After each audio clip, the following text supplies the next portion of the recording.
حي على الفلاح.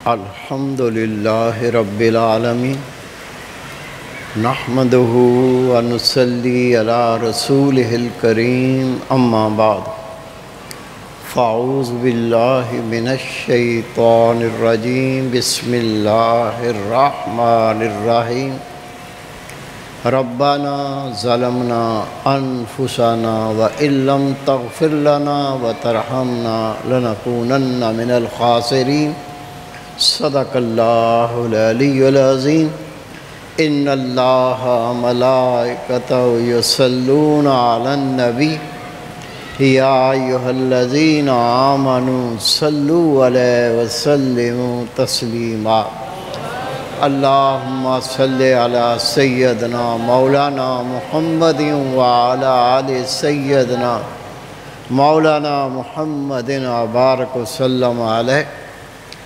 میرے عزیز دوستو، واجہ احترام بزرگو، انتہائی پیارے بیٹوں، میری پیاری ماؤں، بہنوں، بیٹیوں، عاجز ناچیز پر تقصیر گناہ گار بندے نے آپ کے سامنے اللہ تعالیٰ کے پاک کلام میں سے ایک حصہ تلاوت کرنے کا شرف حاصل کیا۔ رب العزت سے دعا ہے وہ پاک ذات عاجز کو صحیح مفہوم بیان کرنے کی، آپ سب کو سننے کی، ہم سب کو اس پر عمل کرنے کی توفیق عطا فرمائے۔ قرآن پاک کے اس حصے میں 3 باتوں کا ذکر کیا گیا، اور اصل میں یہ آیہ کریمہ بندے کی اللہ تعالیٰ سے دعا ہے۔ پہلا حصہ ربنا ظلمنا انفسنا، اے رب ہمارے، ہم نے اپنی جانوں پر ظلم کیا۔ قرآن پاک میں جہاں بھی ظلم کا ذکر کیا گیا، ظلم کا تذکرہ کیا گیا اور اس بندے نے اس کا اظہار کیا، تو اس کا مطلب یہ ہے ہم نے گناہ کر کے اپنی جان پر ظلم کیا، ہم گناہ کر کے اے رب تیرے عذاب کے مستحق ہو گئے۔ یا اللہ، ہم نے گناہ کر کے تجھے ناراض کر دیا۔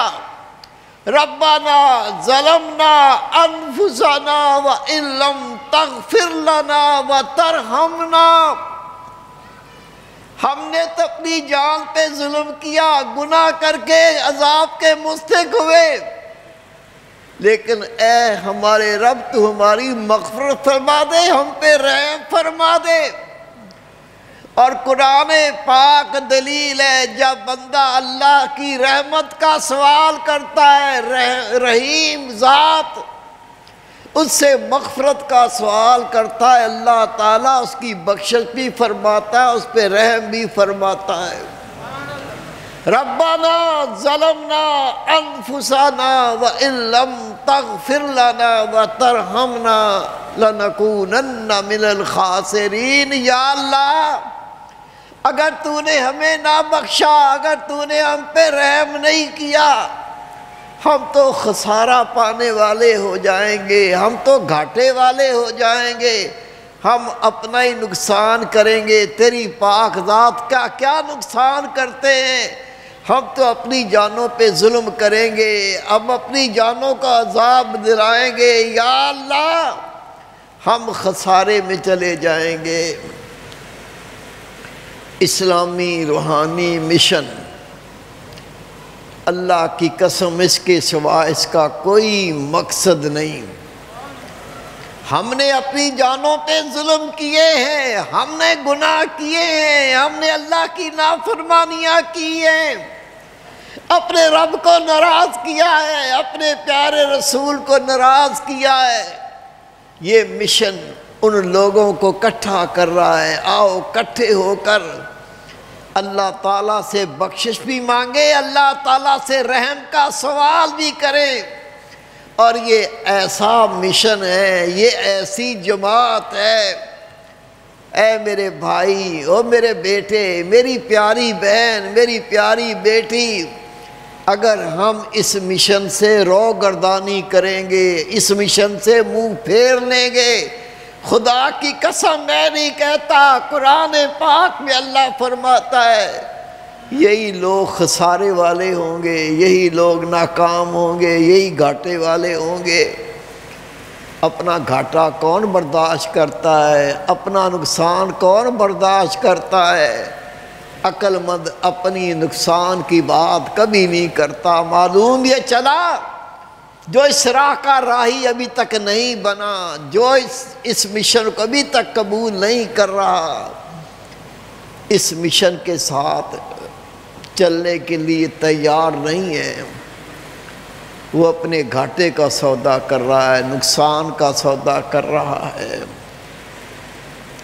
وقت زیادہ ہو گیا ہے، 2-4 باتیں عرض کروں گا۔ ایک حدیث پاک سن لو۔ رسول کریم صلی اللہ علیہ وسلم کا ارشاد مبارک ہے، 5 چیزوں کو 5 سے پہلے غنیمت جانو۔ اگر عقل میں آ گئی ایک حدیث پاک ہی کافی ہے، اور عقل میں نہ آئی، احساس نہ جاگا، ساری رات ہم پروگرام کرتے رہیں، فائدہ حاصل نہ ہوا۔ اللہ کے محبوب نے فرمایا 5 چیزوں کو 5 سے پہلے غنیمت جانو۔ میرے محبوب نے سب سے پہلے فرمایا جوانی کو بڑھاپے سے پہلے غنیمت جانو۔ میرے مرشد قبلہ سیدی مرشدی سونا سائیں رحمت اللہ علیہ بیمار ہو گئے، مسلسل 3-4 بار آپ کے آپریشن ہوئے، ڈاکٹر نے خون کی رگ کاٹ دی۔ خدا کی قسم میں نے خود سنا، ڈاکٹر کہتے تھے یہ پہلا کیس ہے جن کی جان بچ گئی، نہیں تو خون کی رگ کٹنے کے بعد خون بند ہوتا نہیں ہے، بندہ بچتا نہیں ہے۔ پتہ نہیں اللہ نے اس بندے میں کیا چیز رکھی تھی، اللہ تعالیٰ اس بندے سے کیا کروانا چاہتا ہے کہ آپ ٹھیک ہو گئے۔ 3-4 سال تک بیمار رہے، تھوڑی طبیعت سنبھلی تو آپ کو ٹنڈو والا یار مرکز تھا، وہاں آپ کو لے جایا گیا۔ 2-2.5 مہینے آپ وہاں رہتے تھے، ویل چیئر پر لاتے تھے، ویل چیئر کو سب میں کھڑا کر دیتے تھے، سونا سائیں کرسی پر بیٹھ کے نماز پڑھتے تھے۔ پنجاب سے لوگ آئے، بلوچستان سے لوگ آئے، سندھ کے لوگ اکٹھے ہوئے، اور ہر جمعے کے دن وہاں پروگرام ہوتا تھا، ہر جمعے پہ درس ہوتا تھا۔ دور دور سے لوگ آئے، ملک کے باہر سے بھی لوگ آئے۔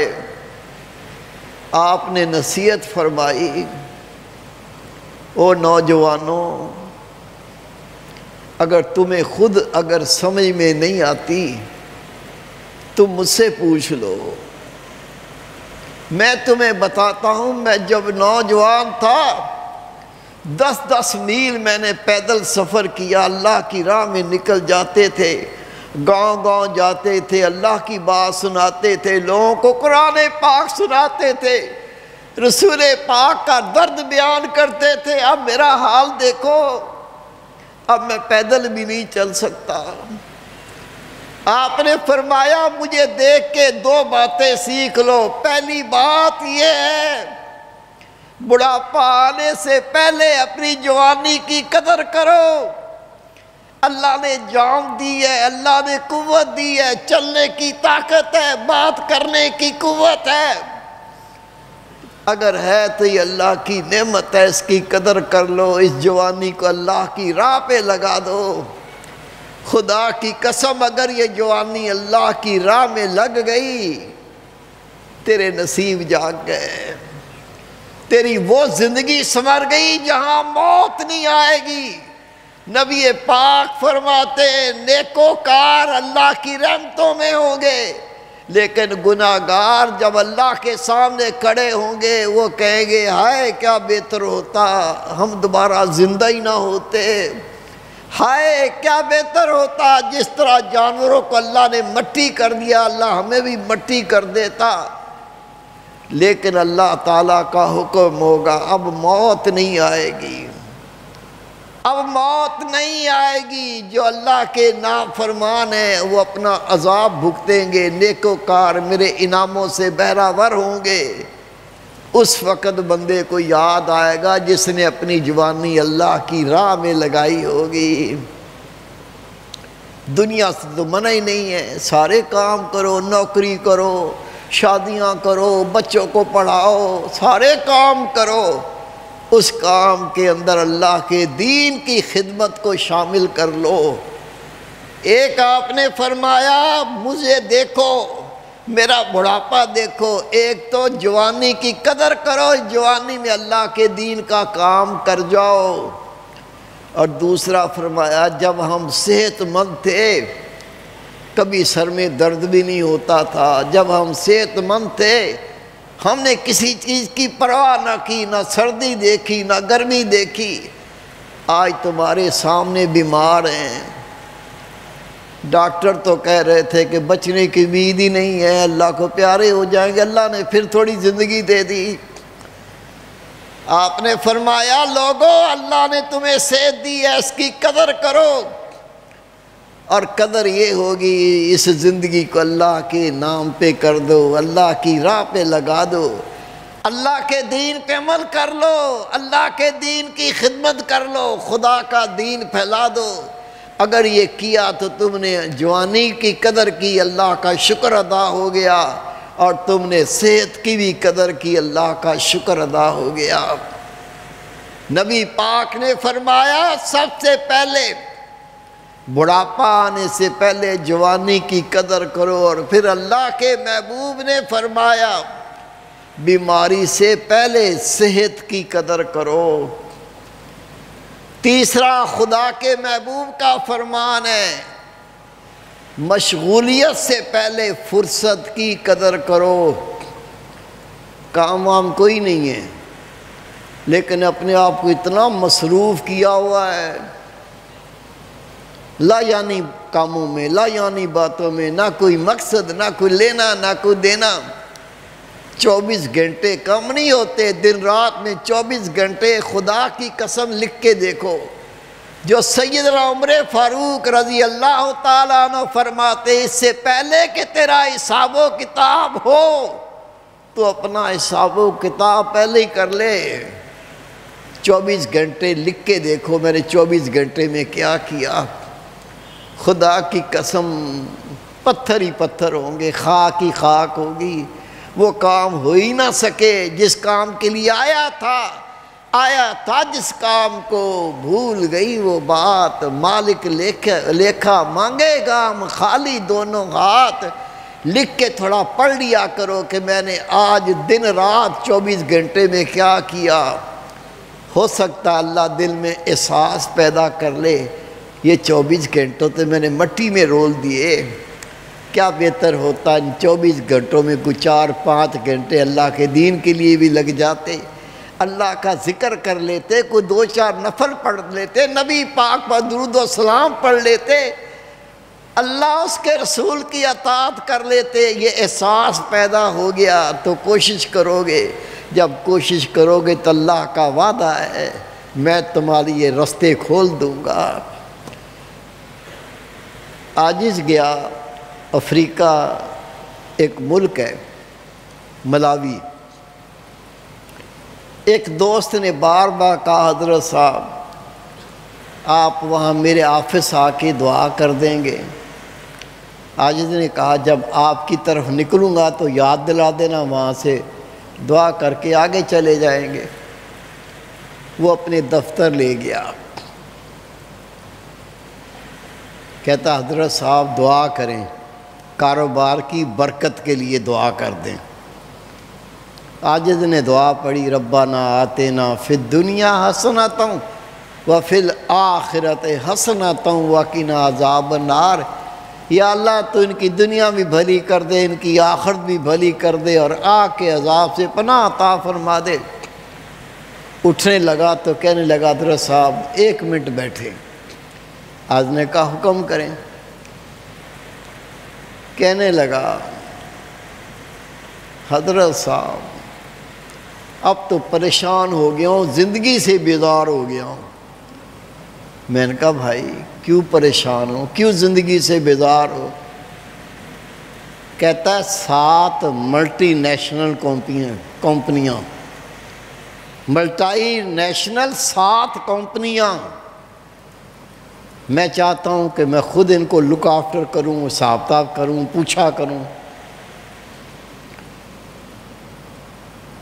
ایک کمپنی کا بھی نہیں میں پوچھ سکتا، اتنا کام پھیل گیا ہے، اتنا کاروبار پھیل گیا ہے۔ میں آگے امپلائیز رکھے، وہ بھی کہتے ہیں کہ بھائی اتنا کام ہے، ہم تو اتنا ہی دیکھ سکتے ہیں۔ تو میں نے کہا او میرے بھائی، اتنا کام پھیل گیا، 7 ملٹی نیشنل کمپنیاں، اور تو نے دعا کرائی ہے کہ دعا کریں اللہ کاروبار میں برکت دے۔ پہلا سنبھلتا نہیں ہے، اللہ اور برکت دے۔ کہا سنو، اللہ کے محبوب فرماتے ہیں یہ حرص کا پیٹ اتنا بڑا ہے، اگر تجھے ایک وادی سونے کی بھر کے دے دی جائے یہ حرص ختم نہیں ہوگی، تو چاہے گا ایک اور وادی سونے کی بھری مجھے مل جائے۔ منع نہیں ہے میرے بھائی، اتنا ہی تو لو جتنی زندگی ہے۔ ایک خدا کا ولی، شاید امام مالک رحمۃ اللہ علیہ یا مالک بن دینار رحمۃ اللہ علیہ، ایک سائل کہتا ہے حضرت میں قرض سے مرنا نہیں چاہتا، مجھ پہ قرض ہے، مہربانی کر کے کوئی میرا قرض ادا کر دے تو میں سکون سے مروں۔ آپ نے خط لکھا اپنے وکیل کے نام پر، اس کا قرض ادا کرو۔ وہ خط لے کے چلا گیا، وکیل کو خط دیا، وکیل نے خط پڑھا، خط پڑھ کے اس کا جواب دیا، حضرت امام مالک ہیں یا مالک بن دینار رحمۃ اللہ علیہ، ان کو عرض کی یا حضرت اس نے کہا ہے میرے 700 درہم مجھ پہ قرض ہیں، 700 درہم مجھ پر قرض ہیں۔ یہ 700 درہم تو ہیں لیکن راشن ختم ہو گیا، وہ بھی لانا ہے۔ غور سے سنو حضرت، 700 درہم تو ہیں لیکن راشن ختم ہو گیا، وہ بھی لانا ہے۔ آپ نے جواب دیا اس کا قرض ادا کر دو، اس کا قرض ادا کر دو، تم نے لکھا ہے کہ راشن ختم ہو گیا ہے، میری زندگی بھی تو ختم ہی ہو رہی ہے۔ ہر گھڑی ارے غافل گھڑیال دیتا ہے یہ منادی، ارے غافل گھڑیال دیتا ہے یہ منادی، خالق نے تیری عمر کی ایک گھڑی اور گھٹا دی۔ ہر سانس زندگی کو ختم کر رہا ہے، ہر سانس زندگی کو کھا رہا ہے، ہمیں تو پتہ ہی نہیں ہے یہ سانس ہے کتنے۔ پتہ چل جائے تو خدا کی قسم کھانا بھول جائیں، پینا بھول جائیں، رات کی نیند اڑ جائے۔ اللہ نے چیز مخفی رکھی ہے، اللہ نے یہ ظاہر نہیں کی۔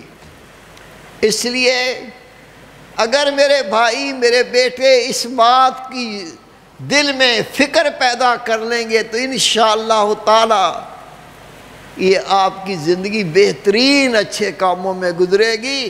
اس لیے اللہ کے محبوب نے فرمایا فراغت کو غنیمت جان، مشغولیت سے پہلے۔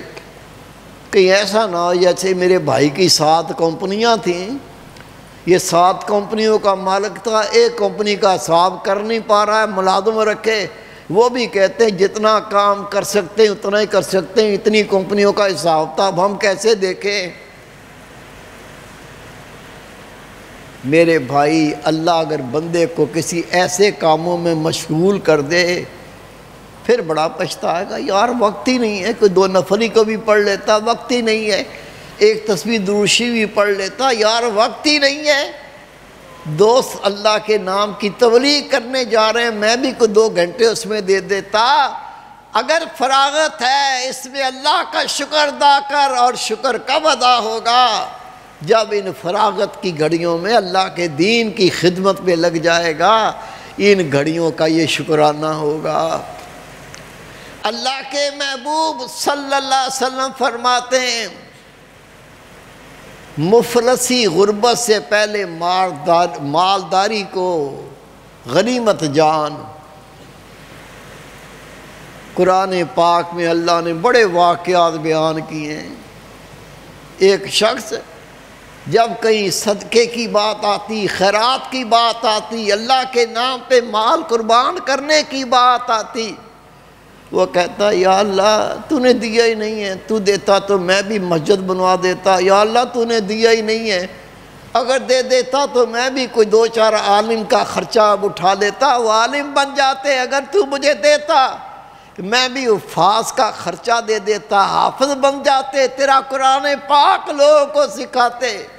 یا اللہ اگر تو مجھے دیتا، میرا بھی دل کرتا ہے میں تیرے نام پہ اپنے مال کو قربان کرتا، لیکن تو نے دیا ہی نہیں۔ قرآن پاک میں ایسے لوگوں کا ذکر کیا گیا، اور جب اللہ نے دیا تو سانپ بن کے بیٹھ گیا۔ میں آپ کے سامنے اللہ کی قسم کھا کے کہتا ہوں، اللہ مال اس لیے دیتا ہے کہ اللہ کی راہ میں خرچ کیا جائے۔ جس کو اللہ نے مال دیا ہے، دولت سے نوازا ہے، اللہ نے اپنے خزانے کھولے،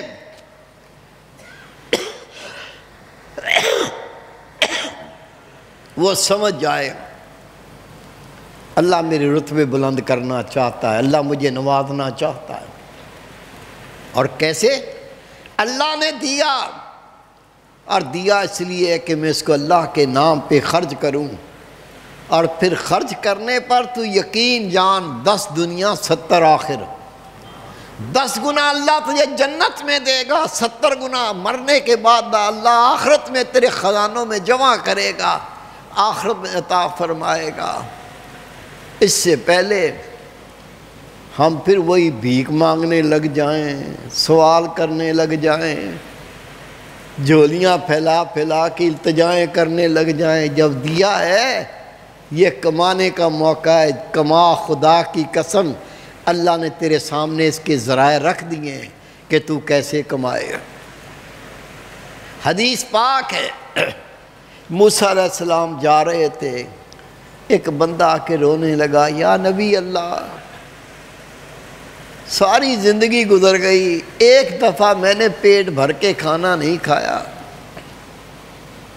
آپ اللہ کے پاس جا رہے ہیں، اللہ سے میری یہ التجا کریں، یا اللہ جو میرے مقدر میں ایک بار دے دے، زندگی میں پیٹ بھر کے تو ایک دفعہ کھا لوں، مجھے پتہ ہی نہیں ہے پیٹ بھرنے کا مزہ کتنا ہوتا ہے۔ موسیٰ علیہ السلام نے اس کی التجا اللہ کے سامنے پیش کی۔ رب نے کہا میرے نبی اس کی عمر بڑی ہے، رزق تھوڑا ہے، وہ عمر تک اس کو تقسیم کر کے اس تک پہنچانا، اس لیے کم کم دیتا ہوں۔ یا اللہ اس نے کہا جو ہے ایک بار دے دے، ایک دفعہ یہ تو دیکھ لوں پیٹ بھر کے کیسے کھاتے ہیں، کیسا مزہ ہوتا ہے۔ رب نے کہا ٹھیک ہے جیسے اس کی مرضی۔ حدیث پاک ہے اللہ نے اس کی دعا کو قبول کیا۔ ایک شخص آیا، آدھی بوری گندم کی لا کے پیش کر دی کہ یہ اللہ کی طرف سے ہے۔ اس نے اپنی بیوی کو کہا بختاور اللہ نے دیا ہے، اب روٹی پکانے میں بخل نہیں کرنا، کھانا تیار کرنے میں دل تنگ نہیں کرنا، اور میں نے پروگرام بنایا میں اللہ سے تجارت کروں گا کہہ کے اس شہر کے چوک میں بیٹھ گیا۔ آٹا پیستے تھے، روٹی پکاتے تھے، ہر سال وہ کہتے تھے کوئی بھوکا ہے تو آ جائے، کوئی محتاج ہے تو آ جائے، کوئی طلبگار ہے تو آ جائے۔ لوگوں کو جگہ مل گئی، جو غریب تھے، مسکین تھے، بے بس تھے، لاچار تھے، آنا شروع ہو گئے۔ بیوی کا اللہ نے دل بڑا کر دیا، بیوی پکاتی تھی، یہ کھلاتا تھا۔ کسی نے دیکھا یار کتنا نیک بندہ ہے، غریبوں کو کتنے اخلاص سے کھلاتا ہے۔ وہ دیکھ کر 5-6 بوریاں آٹے کی 5-6 چاولوں کے لا کے اس نے ڈال دی. یار یہ جگہ اچھی ہے، مستحق لوگ کھاتے ہیں، اللہ مجھے بھی اس کا اجر دے گا. کسی اور نے دیکھا اس نے بھی یہ کیا، تیسرے نے دیکھا اس نے یہ کیا. حضرت موسیٰ علیہ السلام کئی مہینوں کے بعد وہاں سے گزرے، دیکھا تو سو لوگ لنگر کھا رہے ہیں، پک رہا ہے، لوگ دعائیں دے رہے ہیں. بڑے حیران ہوئے، دیکھا تو وہ شخص، کہا بھائی یہ کہاں سے؟ اس اللہ کے بندے نے بتایا اللہ دے رہا ہے، خود بھی پیٹ بھر کے کھاتا ہوں، لوگوں کو بھی کھلاتا ہوں. اللہ کے پاس جا کے عرض کی یا اللہ تو نے تو کہا تھا کہ اس کا رزق کم ہے، عمر بڑی ہے، اور پھر اس کی تو نے دعا قبول کی، اس کو آدھی بوری گندم کی پہنچا دی. لیکن یا اللہ وہاں تو ایک لنگر چل رہا ہے، تیری مخلوق کھا رہی ہے، آٹے کی بوریاں، چاول کی بوریاں، چینی کی بوریاں، گڑ کی بوریاں، وہاں تو ایک عجیب سما لگا ہوا ہے. اللہ نے کہا میرے نبی میں تو اس تیرے امتی کا مقروض ہو گیا ہوں، اس کا مجھ پہ اتنا قرض ہو گیا ہے، اتنا قرض ہو گیا ہے، میرا وعدہ ہے 10 دنیا 70 آخر دیتا ہوں. وہ جو اس کو میں نے اناج پہنچایا تھا اس نے خود کھایا، ساتھ تقسیم کرنا شروع کر دیا. اتنا تقسیم کیا ہے میں تو اس بندے کا مقروض ہو گیا ہوں. میرے بھائی، میرے بیٹے، نبی پاک نے کیا فرمایا؟ مالداری کو غنیمت جان، اس سے پہلے کہ تو مفلس ہو جائے، تو غریب ہو جائے، اللہ کے نام پہ دے. اور پھر سن لے، اللہ دیتا ہی اس لیے ہے کہ اللہ کے نام پر خرچ کیا جائے. یہ ایک ایسی مثال ہے، پانی کھڑا ہو نا بدبو مارتا ہے، پانی کھڑا ناپاک ہوتا ہے، پانی کھڑا گندا ہو جاتا ہے، بہتا پانی پاک ہوتا ہے، بہتا پانی بدبو نہیں مارتا. وہ رزق جو چلتا رہتا ہے اللہ کے نام پہ دیا جاتا ہے، خدا کی قسم برکت بھی ہوتی ہے. اور اللہ تعالیٰ نے زکوٰۃ کو اس لیے زکوٰۃ کہا کہ جب اللہ کا مومن بندہ یہ صدقہ خیرات کرتا ہے اس کا مال بھی پاک ہوتا ہے، اللہ اس کا دل بھی پاک کرتا ہے. پھر اللہ کے محبوب صلی اللہ علیہ وسلم نے فرمایا موت سے پہلے اپنی زندگی کو غنیمت جان، پتہ ہی نہیں کب سانس رک جانا ہے. عاجز شادمان ٹاؤن رہتا تھا اور بالکل ساتھ ہی وہاں قبرستان ہے، سخی حسن کا قبرستان. خدا کی قسم میں نے اپنی آنکھوں سے دیکھا، باپ نے بچے کو اپنے ہاتھوں پہ رکھا ہوا ہے. پوچھا آج ہی پیدا ہوا تھا آج ہی مر گیا. جب آج ہی پیدا ہوا تھا آج ہی مر گیا، ہم نے تو 20 سال گزار دیے، 30 سال گزار دیے، ہمیں نہیں پتا کہ ہم بھی جانے والے ہیں. میرے پیارے بھائی، میرے بیٹے، جب موت آئے گی ایک سانس اوپر نہیں ہے، ایک سانس نیچے نہیں ہے. اللہ نے جو زندگی دی ہے اللہ نے اس کا حساب و کتاب لینا. اور یہ حدیث پاک عاجز نے بارہا بیان کی ہے، ہر انسان مرد عورت سے 5 سوال کیے جائیں گے. حشر کے میدان میں دماغ ابل رہے ہوں گے، ایسی گرمی کے اندر رسول پاک فرماتے کوئی اپنے پیر کو حرکت نہیں دے سکے گا جب تک ان 5 سوالوں کا جواب نہیں دے گا. پہلا سوال رسول پاک فرماتے اللہ پوچھے گا تو نے اپنی ساری زندگی کن کاموں میں گزاری. عاجز نے عہد وفا کانفرنس میں کہا تھا، یاد ہوگا آپ کو، اگر اس کانفرنس کا تمہیں کوئی فائدہ نہیں ملا، کوئی فائدے والی بات نہیں ملی، یہ تو ملا ان 3 دنوں میں گناہ سے بچتے رہے، یہ چھوٹا فائدہ ہے. ان 3 دنوں میں اللہ کا ذکر ہوتا رہا، 3 دنوں میں قرآن پاک بیان کر رہے ہیں، 3 دنوں میں علماء کرام کا خطاب سن رہے ہیں، 3 دنوں میں اللہ سے اس کے دین کی خدمت کے دعوے کر رہے ہیں، اعلان کر رہے ہیں، اپنے آپ کو پیش کر رہے ہیں۔ یہ 3 دن کم از کم اور فائدہ نہیں ہوا تو گناہ سے تو بچے رہے، یہ چھوٹا فائدہ ہے۔ یقین جان، خدا کی قسم، میرے مرشد رویا کرتے تھے، فرماتے تھے ہائے کیا کریں، نظر اٹھاتے ہیں تو ایمان جاتا ہے، نظر جھکاتے ہیں تو جان جاتی ہے، کس کو بچائیں؟ جان کو بچائیں کہ ایمان کو بچائیں؟ آپ فرماتے ہیں، آپ اکثر یہ فرمایا کرتے تھے، لوگوں نظر اٹھاؤ تو ایمان گیا، نظر جھکاؤ تو جان گئی، کیسے شکنجے میں پھنس گئے۔ میرے پیارے بھائی، میرے بیٹے، یہ اللہ کا احسان ہوا۔ یہ 5 سوال۔ سب سے پہلا سوال، تو نے اپنی ساری زندگی کن کاموں میں گزاری؟ دوسرا سوال، تو نے اپنی جوانی کس طرح سے گزاری؟ تیسرا سوال، تو نے مال کس طرح اکٹھا کیا؟ رشوت لیتا تھا، ڈنڈیاں مارتا تھا، جھوٹ بولتا تھا، جھوٹی قسمیں کھا کھا کے مال بیچتا تھا، لوگوں کو دھوکہ دیتا تھا، دغا بازی کرتا تھا۔ اور پھر اگر تو نے حلال کمایا ہے تو خرچ کہاں کیا؟ اللہ کے دین پہ خرچ کیا، جہاں اللہ اس کا نبی چاہتے تھے وہاں خرچ کیا، یا شیطانی کاموں میں خرچ کیا، نفسانی کاموں میں خرچ کیا؟ اور آخری سوال ہوگا، جو ہم نے تمہیں علم دیا تھا، ہر مومن کو پتہ ہے، بلکہ ہر انسان کو پتہ ہے اچھے کام کیا ہیں، برے کام کیا ہیں۔ اس لیے اللہ تعالیٰ آخری سوال پوچھے گا، تمہیں جو میں نے علم دیا تھا اس پر کہاں تک عمل کیا؟ میری عرض ہے، میری التماس ہے، تیاری کرو ان سوالوں کی۔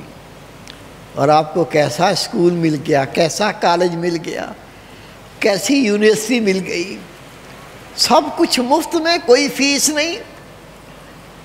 اور یہ انسٹرکٹر جو آپ کو پڑھاتے، علماء کرام جو آپ کو درس دیتے ہیں، کوئی تنخواہ نہیں ان کی، یہ اللہ سے تنخواہ لینے کے روادار ہیں۔ اور اللہ تعالیٰ جتنی یونیورسٹی اچھی ہوتی ہے، بڑی ہوتی ہے، اس کی تنخواہیں پروفیسروں کی بہت ہوتی ہیں۔ یہ میرے رب کی یونیورسٹی ہے، ان پروفیسروں کو اللہ خود تنخواہ دے گا۔ خوش نصیب ہو، اللہ تعالیٰ نے وہ جگہ رکھ دی جہاں آ کر انشاءاللہ تعالیٰ آخرت تو سنورے ہی سنورے، آخرت سے پہلے دنیا بھی آپ کی سنور جائے گی۔ اس کے لیے آپ قرآن و حدیث کا مطالعہ کر لیں، جو کام کرنا ہے جس میں اللہ کی رضا ہو وہ تو نیکی، اور اللہ کی رضا شامل نہ ہو، کوئی دنیائی منفعت حاصل کرنا ہو، کوئی نفسانی خواہش کو پورا کرنا ہو، یا شہرت نمود چاہتا ہو، یا ریاکاری دل میں آتی ہو، احادیث مبارکہ کے مطابق وہ سارے نیکیاں جو پہاڑوں کی مانند ہوگی ایسی اڑ جائیں گی جیسے ہوا آتی ہے، خاک اڑ جاتی ہے، وہ نیکیاں ایسے اللہ اڑا دے گا۔ وہ حیران ہوگا، یا اللہ یہ کیا؟ اللہ کی طرف جواب دیا جائے گا، اس میں اخلاص نہیں تھی، میری رضا مقصد نہیں تھی، اس لیے ہوا نے اڑا دی، تیری کوئی نیکی میرے ہاں قبول نہیں ہے۔ اور اس کے لیے دل کی پاکی شرط ہے، دل پاک نہ ہو یہ نعمت مل نہیں سکتی، اخلاص نہیں آ سکتا۔ اور دل پاک ہوتا ہے اللہ کے ذکر سے۔ جن لوگوں نے نعمت پائی، کتنا ذکر کیا، حضرت شاہ عبدالطیب بھٹائی رحمۃ اللہ علیہ کی مثال سونا سائی دیا کرتے تھے۔ آپ ان کا تصویر ہے، وہ آپ دیکھ سکتے ہیں، آپ تصویر میں مراقبے میں بیٹھے ہوئے، مراقبہ کر رہے ہیں، گھٹنے کھڑے، ایسے ہاتھ ہیں اور سر کو نیچے جھکایا ہوا ہے، اس قدر مراقبہ کرتے تھے۔ آپ کا وصال بھی مراقبے میں ہوا۔ حکمہ کو بلایا گیا، حضرت صاحب بولتے نہیں ہیں۔ جب حکیم نے آ کے دیکھا، فرمایا 3 دن پہلے اللہ کا ذکر کرتے کرتے روح پرواز کر گئی، پتہ ہی نہیں چلا۔ اور عین نبی پاک کی حدیث پاک کے مطابق مومن کی روح جسم سے اس طرح نکلتی ہے جس طرح مکھن سے بال نکلتا ہے۔ اس خدا کے ولی کو ذکر کرتے کرتے روح پرواز کر گئی۔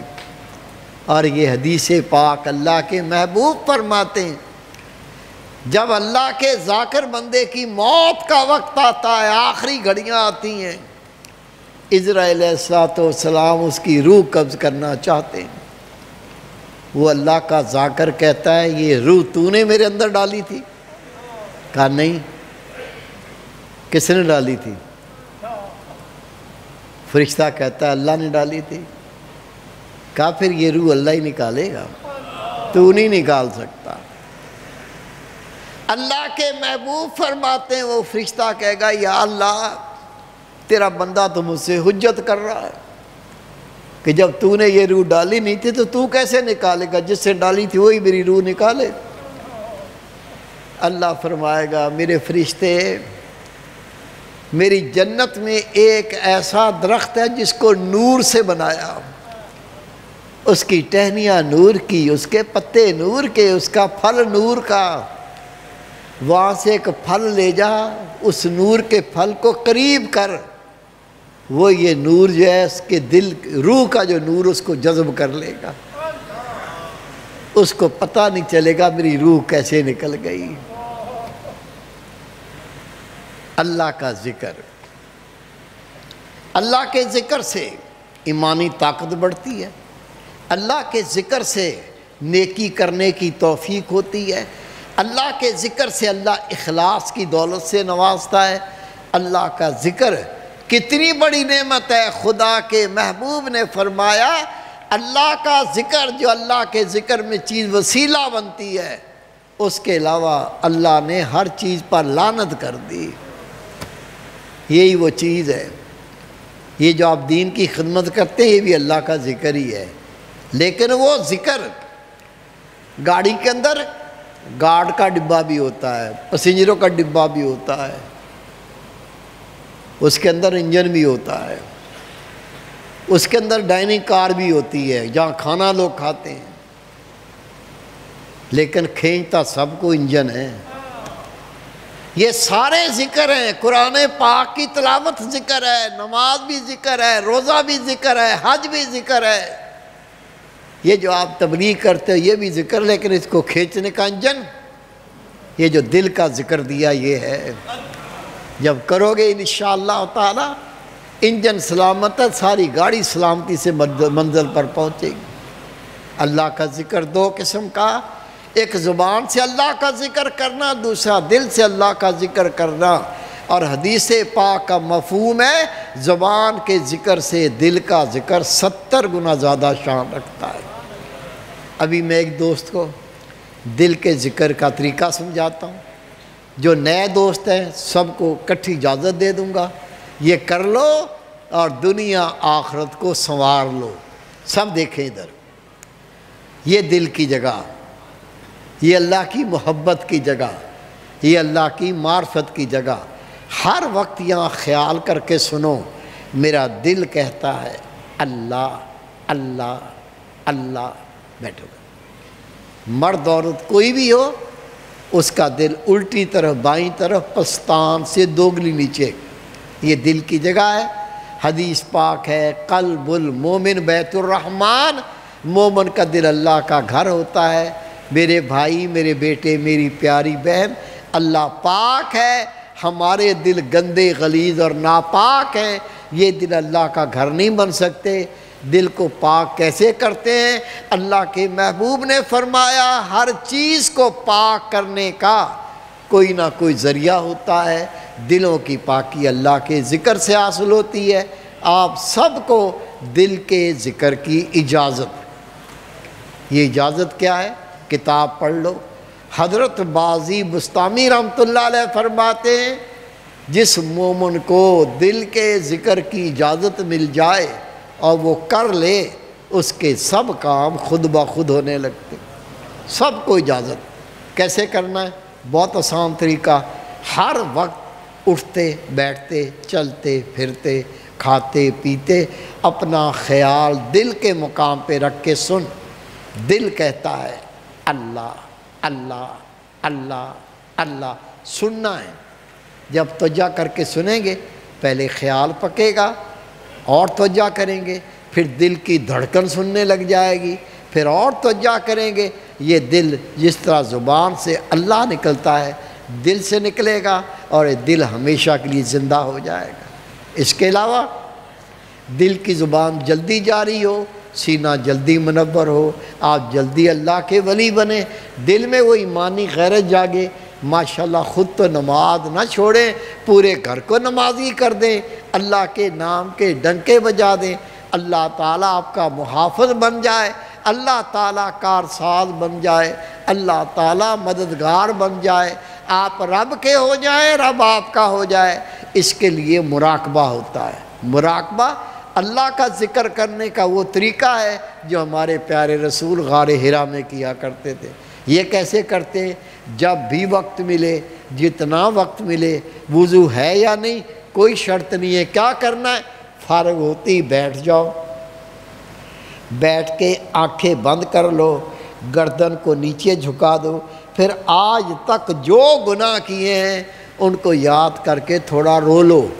نبی پاک کا فرمان ہے کسی مومن کو اپنے گناہ یاد آ جائیں، اللہ کے خوف سے وہ اتنا ہی رو لے، اس کی آنکھ کے پلک کے بال گیلے ہو جائے، اللہ تعالیٰ اس کے لیے جنت کو واجب کر دیتا ہے، جہنم کو حرام کر دیتا ہے۔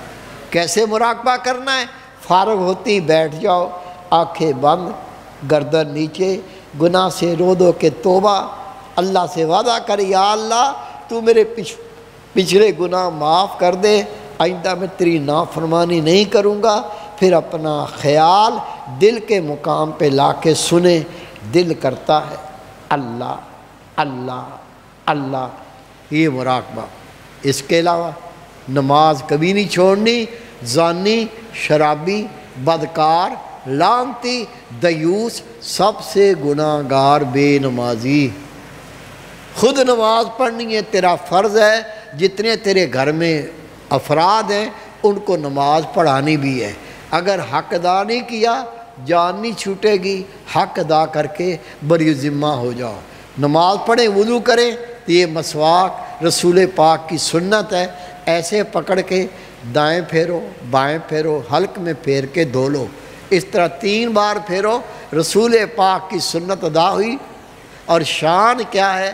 اللہ کے رسول صلی اللہ علیہ وسلم فرماتے ہیں میرا امتی جو پابندی سے وضو میں مسواک دے کر کے وضو کر کے نماز پڑھے گا، روز قیامت اللہ تعالیٰ اس سے راضی ہو جائے گا۔ دین اسلام میں ننگے سر پھرنے کی اجازت نہیں ہے، بہترین ٹوپی لے لو، ننگے سر کبھی نہ پھرو۔ یہ پگڑی نبی پاک کی سنت ہے، اللہ کے رسول نے فرمایا میرا امتی جو پگڑی باندھ کے نماز پڑھے گا اسے 1 کے بدلے میں 25 نمازوں کا ثواب عطا کیا جائے گا۔ یہ داڑھی نبی پاک کی سنت ہے، سب دیکھیں، اس کی حد یہ ہے، ایسے ناپنی ہے کم از کم 1 مٹھی 4 انگلی، یہ بڑی ہو گئی ہے، کوئی چاہے تو کاٹ سکتا ہے، نہ کاٹے تو کوئی بات نہیں، 4 انگلی سے ایک رتی چھوٹی نہیں کر سکتا۔ داڑھی کٹوانا، داڑھی مڈوانا، 4 انگلی سے چھوٹی کرنا گناہ کبیرہ۔ نبی پاک فرماتے ہیں داڑھیوں کو بڑھاؤ، مونچھوں کو پست کرو، مشرکین کی مخالفت کرو۔ فکر نہیں، میری عرض ہے آپ سے، میری التماس ہے، آپ صرف ذکر کر لو جو میں نے آپ کو بتایا۔ کیا کرنا ہے؟ ہر وقت اٹھتے بیٹھتے چلتے پھرتے کھاتے پیتے خیال دل سے نہ ہٹے، غور سے سنو، دل کہتا ہے اللہ اللہ، یہ سنتے رہو، آواز آئے نہ آئے، پہلے خیال پکے گا، پھر دل کی دھڑکن سنے گی، پھر دل واضح اللہ اللہ کرے گا۔ فارغ ہو جاؤ، 1 منٹ ضائع نہ کرو، فارغ ہو گئے تو شیطان کوئی گناہ کا خیال لائے گا، فارغ ہوتے ہی مراقبے میں بیٹھ جاؤ۔ فارغ ہو گئے، بیٹھ کر آنکھیں بند کر لے، گردن کو جھکا، پھر جو کمیاں کوتاہیاں رو دھو کے توبہ کر کے اپنا خیال دل کے مقام پہ لا کے سنے، دل کہتا ہے اللہ اللہ اللہ، یہ مراقبہ۔ اس کے علاوہ یہ زبان چغلی غیبت کر کے ہی نہ ہم مر جائیں، یہ گناہ کر کے ہی ہمیں کہیں جہنمی نہ بنا دے۔ اس زبان سے بھی اللہ کا ذکر کرنا ہے، کم از کم 2-3 تسبیح، ہر دانے پہ لا الہ الا اللہ تسبیح مکمل ہوئی تو لا الہ الا اللہ محمد رسول اللہ صلی اللہ علیہ وسلم۔ 2-3 تسبیح درود شریف، جب سونے کا وقت آئے استغفار پڑھتے پڑھتے سو جا، سارے اللہ کے ولی ایسے بنے، اللہ آپ کو بھی اپنا ولی بنا لے۔ اللہ کی راہ پر چلنے کے لیے سب سے پہلا قدم پچھلے گناہ سے توبہ، اس کو کہتے ہیں توبہ کی بیعت۔ ہم وہ سنت ادا کر رہے ہیں، میں آپ کو بیعت کی دعائیں پڑھا رہا ہوں، یہ عمل خدا کے رسول سے ثابت ہے۔ جب اللہ کے نبی کا وصال ہو گیا، لوگوں نے صدیق اکبر سے بیعت کی، جب صدیق اکبر کا وصال ہو گیا عمر فاروق سے بیعت کی، جب عمر فاروق کا وصال ہو گیا عثمان غنی سے بیعت کی، یہ سلسلہ قیامت تک چلے گا۔ اس کو کہتے ہیں توبہ کی بیعت۔ اور شرف کیا ہے؟ نبی پاک نے فرمایا یہ توبہ کی بیعت کرنے کے بعد مومن ایسا پاک ہو جاتا ہے جیسے ابھی ماں کے بطن سے پیدا ہوا، پچھلا کوئی گناہ نہیں رہتا۔ ہم یہ سنت ادا کر رہے ہیں، میں آپ کو بیعت کی دعائیں پڑھا رہا ہوں، میرے ساتھ مل کے دعائیں پڑھ لیں تاکہ اللہ رب کریم اس پاک سنت کے صدقے ہمارے سارے پچھلے گناہ معاف فرما دے۔ سب پڑھیں۔ بسم اللہ الرحمن الرحیم، آمنت باللہ و ملائکتہ و کتبہ و رسولہ والیوم الآخر والقدر خیرہ و شرہ من اللہ تعالی والبعث بعد الموت، اشہد ان لا الہ الا اللہ وحدہ لا شریک لہ واشہد ان محمدًا عبدہ ورسولہ، استغفر اللہ تعالی ربی من کل ذنب واتوب علیہ۔ دعائے خیر۔ اللہم صلی علی سیدنا مولانا محمد وعلی آل سیدنا مولانا محمد بارک وسلم علیہ۔ ربنا آتنا فی الدنیا حسنۃ فی الآخرۃ حسنۃ وقنا عذاب النار وادخلنا جنت مع الابرار یا عزیز یا غفار یا رب العالمین۔ صلی اللہ تعالی علی خیر خلقہ محمد وآلہ صحبہ۔ أما بنعمة ربك فحدث۔ صدق الله